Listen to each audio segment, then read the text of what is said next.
Bonjour, Fabrice Jourdan pour les portes du Tao, bienvenue dans cette nouvelle vidéo. Aujourd'hui, on va traiter de l'énergétique du mois d'avril, donc dans l'Astro-Tao d'avril. Et je vous rappelle que ça sera du 5 avril au 5 mai.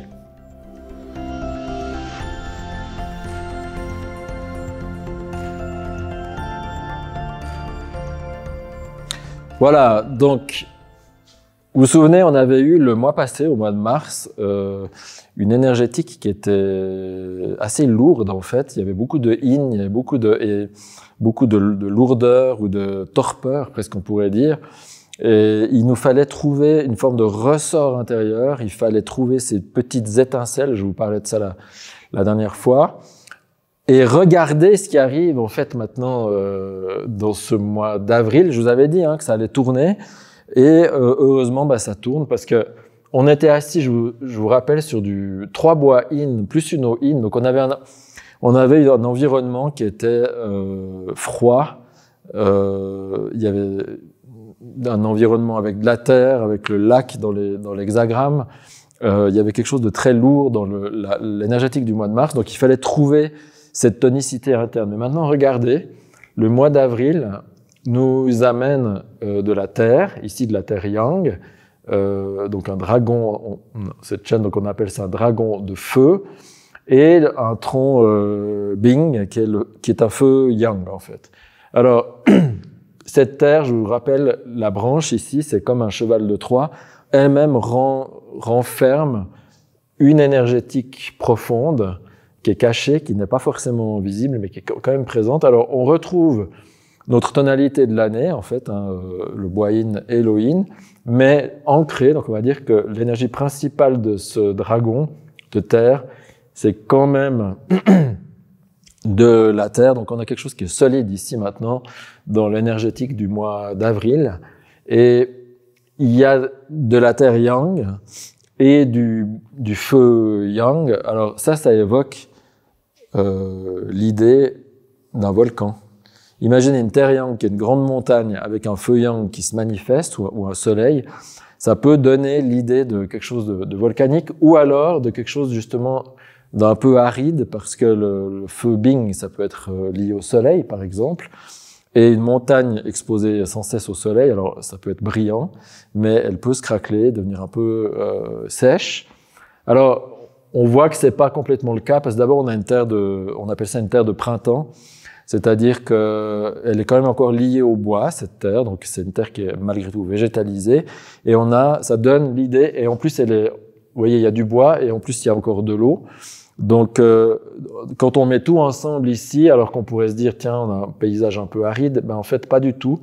On a un paysage où il y a de la végétation relativement luxuriante parce qu'elle est bien arrosée, et en plus maintenant, elle est éclairée par un feu ou un beau soleil. Donc, on vient de changer complètement de tonalité en termes énergétiques. On était dans un truc un peu sombre, froid, etc.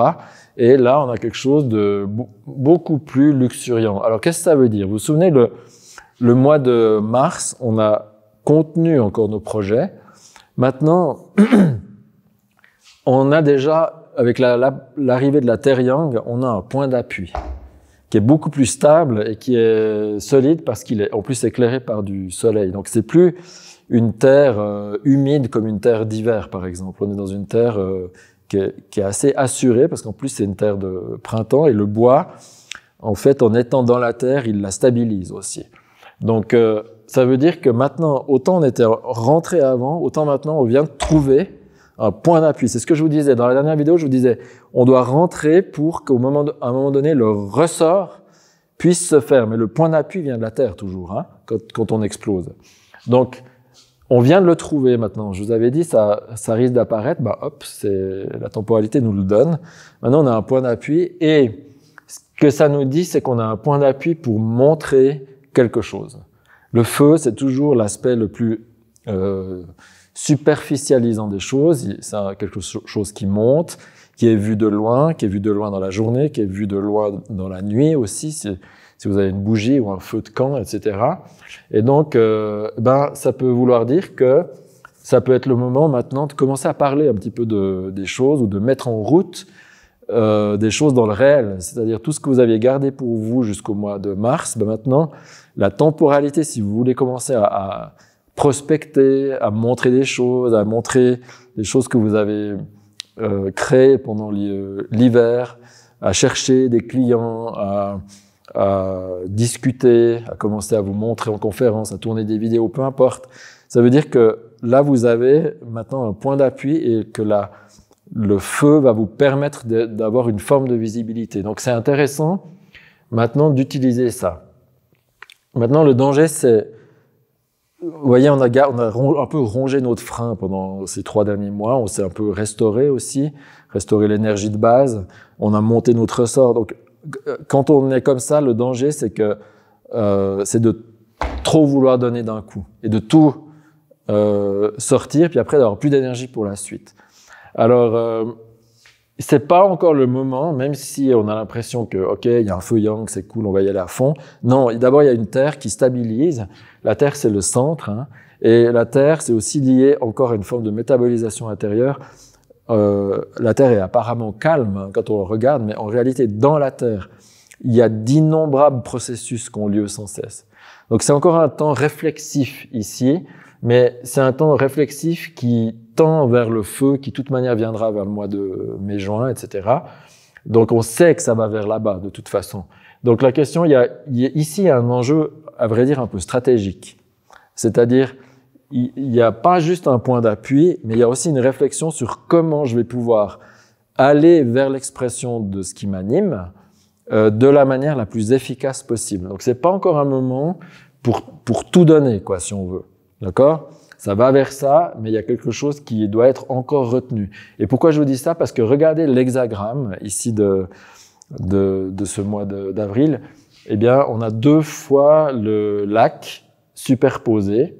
Alors, on a 2 éléments yang ici qui peuvent donner un peu de dureté ou qui pourraient dire « Waouh, j'exprime tout d'un coup ». Et puis là, l'hexagramme, il nous dit « Calme-toi, calme-toi ». Oui, il y a des choses qui vont pouvoir sortir, c'est pas encore complètement le timing pour. Et vous voyez que le lac, le marais, c'est souvent décrit par le joyeux, on dit, le serein. Donc il y a une invitation à dire, ok, continue à réfléchir ici, réfléchis à ta stratégie, oui, pour aller vers les choses qui t'animent et puis mettre en route ou montrer au monde en fait ce qui t'anime. Plus tard, il n'y a pas besoin d'ailleurs que ça soit spectaculaire, il n'y a pas besoin de finir sur une scène devant 15 000 personnes.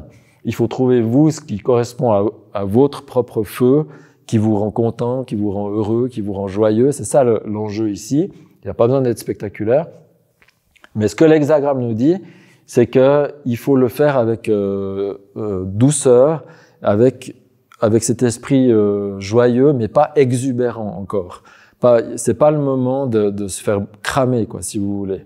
Et ici, c'est intéressant aussi parce que le lac, dans les trigrammes du ciel postérieur, il est situé à l'ouest. Donc, en fait, c'est une énergie qui est descendante et qui s'oppose un peu au printemps qui, lui, normalement est montant. Donc, quand on voit ça ici, on se rend compte qu'on a un appel stratégique vers la vision, mais on a en même temps un hexagramme qui nous dit non, attends encore.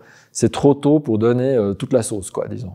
Alors, voilà un peu comment il faut utiliser cette énergétique. Par contre, il y a du bois, il y a de l'eau, le paysage est luxuriant. On est dans un truc, en effet, si on devait peindre ce paysage à partir de ces éléments-là, on aurait un truc qui est presque tropical, ou en tout cas, qui est beaucoup plus engageant que ce qu'on a vu les mois précédents. Alors, c'est aussi un appel à aller vers les choses qui vous font plaisir. Et avec honnêteté, vous voyez. Des fois, souvent, en spiritualité, les gens, ils cherchent toujours des enjeux tellement grands, là. Mais non, il n'y a pas besoin. Je veux dire, passer du temps avec des amis, chanter un peu, prendre une guitare, griller des patates autour d'un feu, faire des choses qui vous font plaisir, des choses simples. Là, dans le joyeux, le serein, le lac, il y a un truc un peu insouciant aussi. D'arrêter de prendre toutes les responsabilités du monde sur les épaules, de vouloir soigner la terre entière, de vouloir que tout l'entourage aille toujours bien. Non, cool. Cherchez votre propre appui, cherchez votre plaisir aussi à vous. Cherchez-le avec une forme pas d'insouciance, mais un truc un peu tranquille à l'intérieur et puis pas en portant le poids du monde sur vos épaules. Et si vous allez vers ça, eh bien, quand la temporalité sera plus franche pour vous exprimer, ben, vous verrez que ça se fera relativement facilement. Voilà, donc j'espère que ces quelques indications vous ont été utiles. Si c'est le cas, n'hésitez pas à partager cette vidéo, à liker, à mettre un petit commentaire, c'est très gentil, à vous abonner à la chaîne. Et ben, je vous rappelle, chaque fois que vous faites comme ça, ou vous faites ce petit effort de liker ou de mettre un commentaire, ben, c'est un tout petit peu d'énergie que vous nous rendez. Et moi, je m'appuie là-dessus pour la prochaine vidéo. Voilà, alors à tout bientôt.